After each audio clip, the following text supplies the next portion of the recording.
Hello everyone, this is Mom Sheng. In this video, we are going to talk about conversation and eventually share some tips on how to start and end a conversation. In speaking to one another, we make use of sentences, or to be more precise, utterances. These utterances we use in expressing ourselves enable us to do various things: establish relationships with others, achieve a measure of cooperation, keep channels open for better communication, and initiate a give and take relationship, which is termed conversation. So, what is conversation?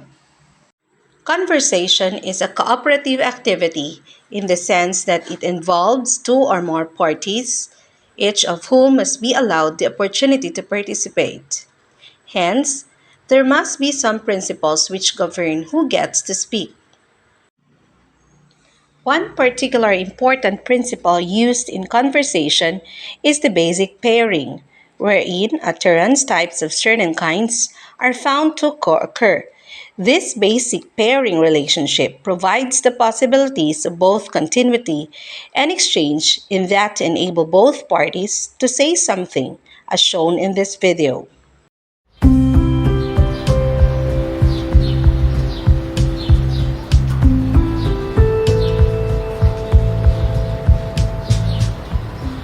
Excuse me, how can I help you? You have been standing here for quite a long time. Oh, my house is over there, but I cannot cross the road. Cars run so fast. I see. The traffic here is always terrible. Do you want me to cross the road with you? That is great.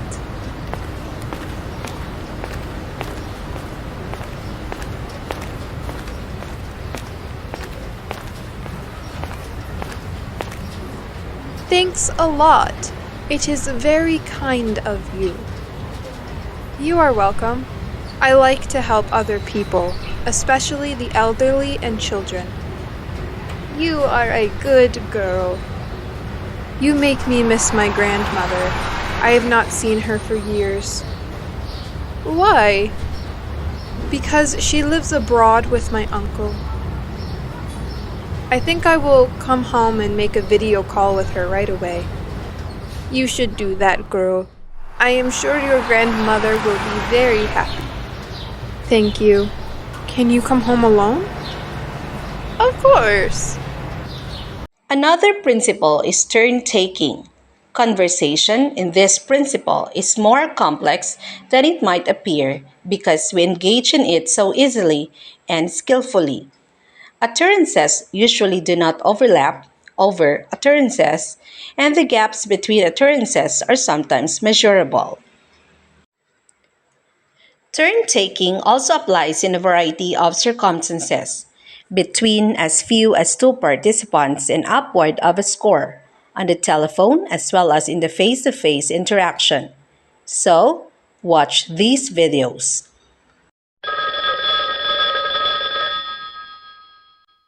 Good afternoon, San Felice Hotel. May I help you? Yes, I'd like to book a room, please. Certainly. When for, madam? March the 23rd. How long will you be staying? 3 nights. What kind of room would you like, madam? Double with bath. I'd appreciate it if you could give me a room with a view over the lake. Certainly, madam. I'll just check what we have available. Yes, we have a room on the 4th floor with a really splendid view. Fine. How much is the charge per night? Would you like breakfast? No, thanks. It's €84 per night, excluding VAT. Excuse me. Yes, what can I do for you? Can you show me the way to the post office? I need to send a gift to my parents. Let me see. It is quite far from here. Why don't you take a bus? I think it will be more convenient.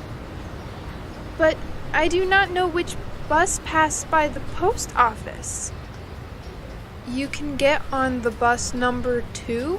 It will take you about 30 miles. That is a good idea. Let's sit here and wait for the bus. Okay, thank you. As we look closely at conversations, we see that it involves more than using language to state propositions or convey facts. However, according to Sklegloff in the year 2000, there may be exceptions in some conversations wherein only one person speaks at a time and that person is recognized to be the one whose turn it is to speak. There may also be slight overlapping of speaking during the transition between turns. This happens once a speaker gets a turn to speak. He or she may be reluctant to give up that turn and may employ any one or more of a variety of devices to keep it, like employing gestures and postures that inhibit others from speaking and stringing utterances. If pairing and turn taking are integral parts of all conversations, they are so by virtue of the fact that we can identify a certain kind of language activity as conversation and particular instances as specific conversations. But how do we spark a good conversation? Indeed, conversation starters are hard to think of, yet, it is made easy when one has the right approach. Here are simple starter conversations that actually work. Brainidos presents 11 simple conversation starters that actually work. Conversation starters can be hard to think of, especially around new people, but it is possible to talk to just about anyone if you have the right approach. Thankfully, you don't have to be a social butterfly to have exciting exchanges, as there are simple ways to spark up a dialogue and start chatting about many different things. So, let's discuss some conversation starters that you can start using right away. Number 1. Place. This is the easiest conversation starter. It allows you to engage according to your comfort level, and it's a good way to meet new people. All you have to do is find something relevant to your surroundings to discuss. To use this opener, simply make a comment about where you are, or ask the other person what brought them there. For example, you can say something like, "This place is really nice. Have you been here before?" If it's an event or gathering, you can also use this approach as an excuse to introduce yourself by asking how they know the host. Number 2. Food. Another good conversation starter is food. It's certainly one that everyone can relate to, and it's a topic that can be used for any interaction, whether you're meeting someone new or visiting a new place together. For example, if you're at a food fest or a restaurant, things like, "That looks good. What are you eating?" Or, "What dish do you recommend?" are easy conversation starters. When you travel to a new place, you can ask about the local cuisine and find out what's good to eat there and where to get it. When you meet someone with the same food preferences, you've instantly found something you both have in common. And from there, you can talk about your favorite foods, restaurants, and even cooking fails. Number 3. Current events. You can also start a conversation by talking about current events. This is a good option because it's easy to find something to chat about, and you'll both probably have an opinion on at least some of the topics that come up. You can always go with the weather, but if you want to branch out, discussing the latest news stories or upcoming events in your area will help you connect on a personal level. Things like, "Have you heard about the new exhibit at the museum?" Or, "Have you been to the new beach they just opened?" are effective conversation starters. They can lead to some interesting discussions that will make you feel less awkward and more confident in social settings. Number 4. Vacations or travel. Talking about vacations and travel is another easy entry point into a conversation. If someone has recently been on vacation, ask them about it. You might find that the destination is one you've always dreamed of exploring, and you'll get to hear some interesting stories about their trip.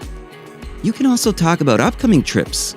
For example, you can ask, "Do you have any plans for the summer?" Or, "What are some places you plan to visit?" It makes for fun and engaging conversation. You can bond over common destinations or swap recommendations and tips. Number 5. Hobbies. Hobbies are a great way to get to know someone. Most people love talking about their favorite activities, and you can learn a lot about someone by finding out what they enjoy doing in their free time. You might even discover that there are some shared interests between the two of you, which can open up opportunities for future conversations or even become the basis for a friendship. For example, if you just met someone and learned that you both share a passion for photography, you could bond by talking about your experiences with taking pictures or discussing the gear you use. Even if you don't have any hobbies in common, it doesn't hurt to ask questions, such as, are you a part of any clubs? Or, what inspired you to get into this? This is an easy way to get a conversation going. Number 6. Media. Music, movies, and television are all popular topics for conversation.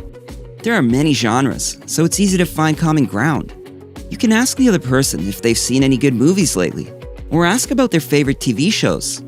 If you both like a particular band or artist, you can talk about that as well. Discussing things like favorite bands or albums can effortlessly help keep the conversation going. You can even use someone's physical resemblance to a celebrity as an icebreaker when meeting for the first time. Number 7. Home. Home is where the heart is, and it's an easy way to start a conversation with someone. You can chat about the country, city, or neighborhood they grew up in.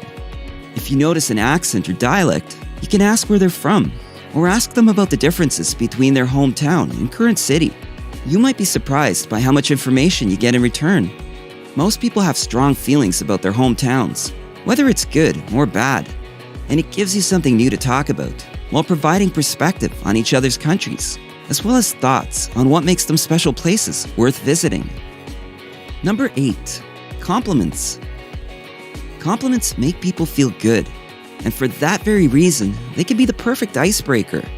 One way you can compliment someone is by commenting on their outfit or appearance.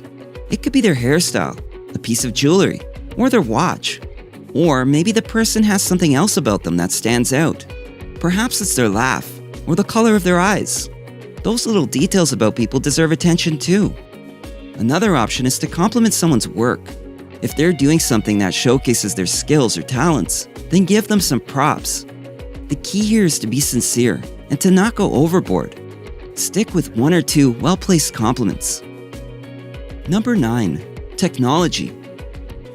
When it comes to strangers, say someone's sitting next to you on an airplane or a long train ride, asking about their tech can be another excellent way to start a casual conversation.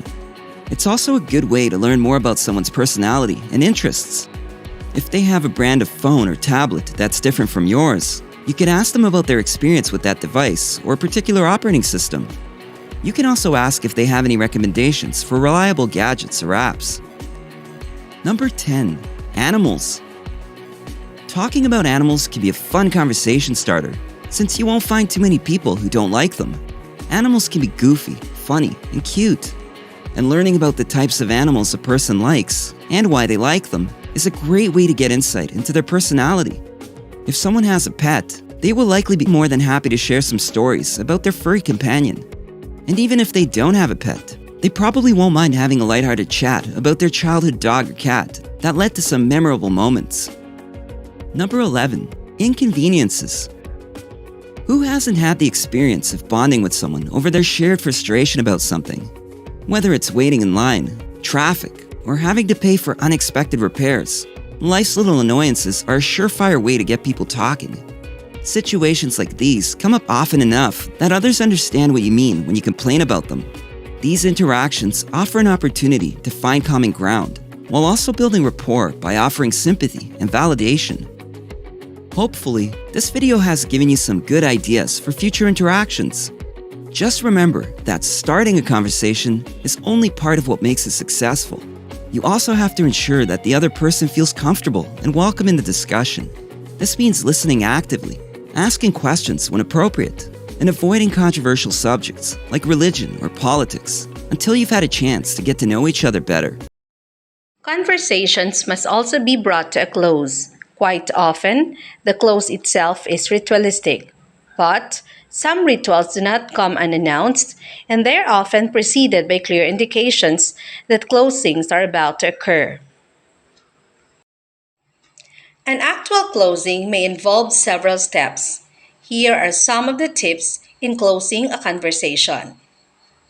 talk about 7 ways that you can end these conversations politely. And as we talk about the list, I would like to ask yourself, which of these 7 do you feel would be most helpful for you personally? Because if you can pick out just 1 or even 2, that'll make sure you put it into practice that much more.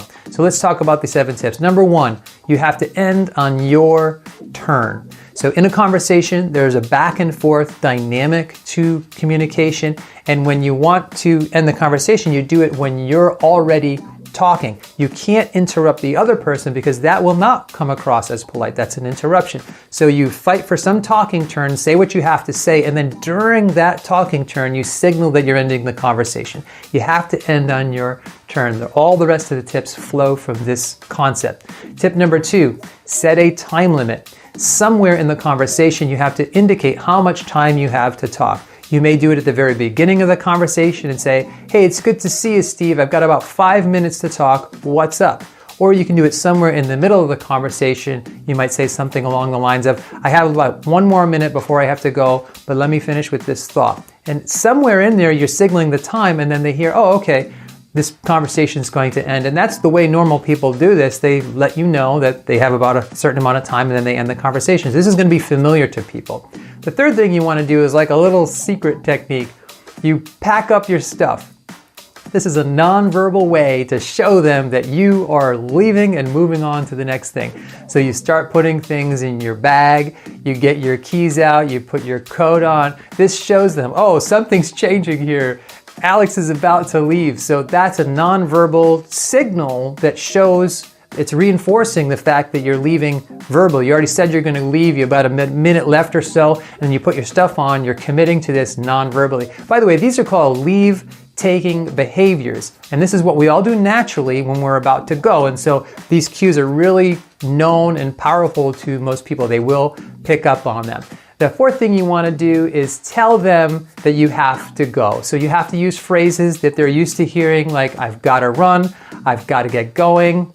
Those are phrases that signal, once again, that you're going to go. A lot of times people even feel like just saying that feels rude, but I assure you, this is just common phrases that wrapped into the other tips, they're going to understand that this means you're going to go. The next tip you want to do is tell them what you're about to do next. And you don't want to be too specific. Keep it nice and concise. But if you say things like, I have a meeting to go to, or I have some projects that I've got to get back on, or I'm a little behind on some work, then they'll know that, oh, he's not just abandoning this conversation because he doesn't like me. He's going because he has something else to do. So that's the next tip. So the tip after that is to use politeness. This is what we do when we like a conversation with someone, when we're happy that we've seen them. We say toward the end of it, it was really great catching up. I'm so glad I bumped into you.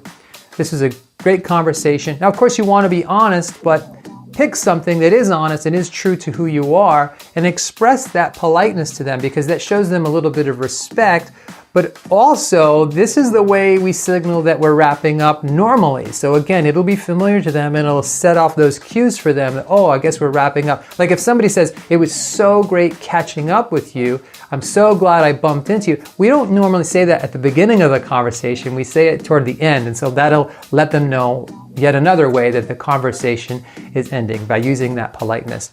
And the last thing you want to do is to apologize and repeat. Now, you want to say, if they're stubborn and they're not breaking off, you want to say, I'm really sorry, but I do have to get going. Or I apologize, but I've got to go to my meeting now. A lot of times people need that little extra reinforcement toward the end. And by the way, saying you're sorry real quickly or apologize, you don't want to drag it out and make too big a deal of it.